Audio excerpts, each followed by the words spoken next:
The much-anticipated return of Luka Doncic coming back to the AAC for the first time since being traded. Here to break it all down is CBS Sports HQ analyst Avery Johnson.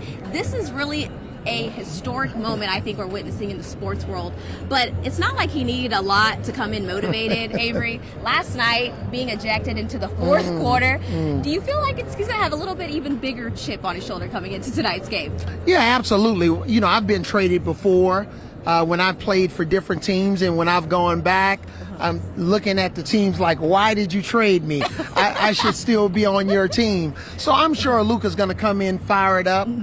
He's probably going to get up 15 attempts in the first quarter and set the tone. I don't see him really trying to be a facilitator early in the game. I see him coming in trying to be really aggressive, but at the same time, you know, we'll see how the Mavericks respond, you know, with him when he's on defense. I know they're going to try to really go at him also when he's on the defensive end. I agree. I think Luka's going to get pretty hot tonight. I mean, he's been on a roll with the Lakers even when he got pulled out last night. He had 20-plus points in that fourth quarter, and who knows where he would have ended.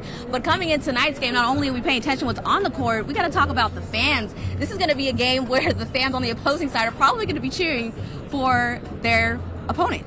Well, I know the Mavs fans have always been rowdy, loud, and proud. You know, I coached here for 4 years, you know, helped this franchise get to their first NBA Finals appearance in 2006. But we had close to 100% of the crowd. I don't know if it's going to be 100% in favor of the Mavericks tonight, but you know, here's some breaking news.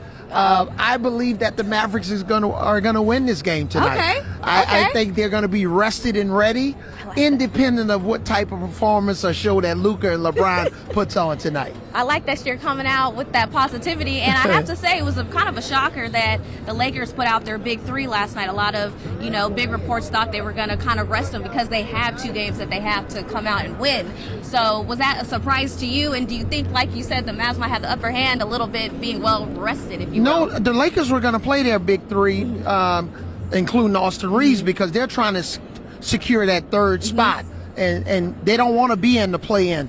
And you got to also remember, Luka and LeBron haven't played an entire season together. So every game, every rep, that matters. So I can see why the Lakers decided to play them, because, you know, it's not like we have 40 games left in the season. It's coming down to the very end, and they want to make sure that they maintain at least a top 4 seed going into the playoffs and get close to a week's rest. Being a part of this franchise, the highest points and seeing some of the lows, do you feel like at this point that the future of the Mavs has in a rebuild position?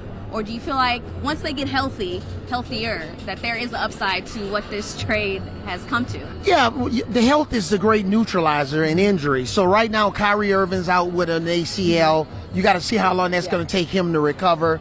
Anthony Davis is a stud. You know, when you look at that front line with Lively, P.J. Washington, so the pieces are there, but again, we got to wait and see. You're probably not going to see the Mavericks be completely healthy until next January or February. Well, Avery Johnson said it himself. He thinks the Mavs are going to pull this out, even though there's a lot of Luka purple and gold jerseys happening out here. But that's it for us from the AAC.